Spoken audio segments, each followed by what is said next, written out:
Since 1983, presidents have invited the women's college basketball champions to the White House, but not this time. The University of South Carolina Lady Gamecocks won their first national championship in the spring. So far, no invitation from the White House. Female coaches in the SEC consider that a snub.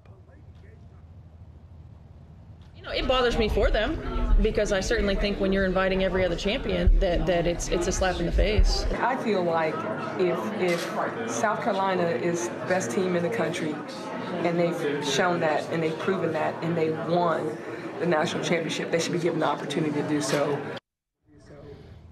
Despite the White House snub, here's what South Carolina women's basketball coach Dawn Staley had to say about her fellow coaches' support. I think our coaches in our league stand up for what's right, and the fact that they can speak out on it, it's a great thing. It's what America is all about, is being able to, exercise your First Amendment right. All right, I'm gonna quickly go to our panel here. I'm trying to understand here. Trump's ambassador to the UN is the former governor of South Carolina, Nikki Haley.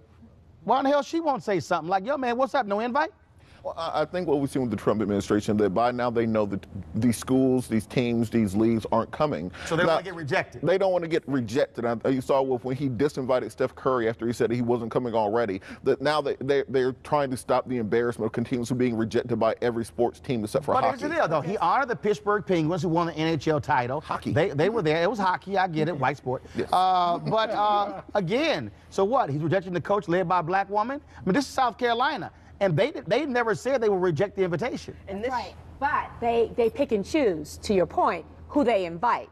Let the team decide whether they want to go, but you ought to invite them. And they don't have someone on the White House staff to say, listen, we know we want to stop inviting people so we don't get embarrassed, but this is not the team to start with because this is going to look bad on us. He has no one to check him and put him in his place. Well, then again, Ilya, it's not like he respects women anyway, so it's no shock he wouldn't invite the women's basketball team. No, and we're still assuming that an expectation is that he knows.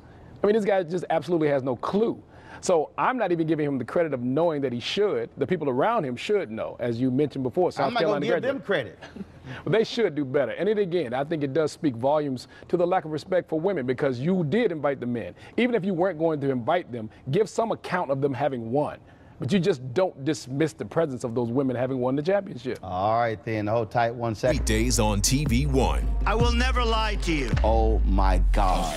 Roland Martin. He doesn't want to talk to us. He wants to ignore us. Uncensored. Hell no. That ain't gonna cut it, boo. Unapologetic. No, that is fundamentally false. You are wrong. Unfiltered. He wants an America where we all look alike. He ain't talking about black people. Unrelenting. You better go work out, because you got a fight on your hands. NewsOne Now with Roland Martin. Weekdays at 7 a.m. on TV One.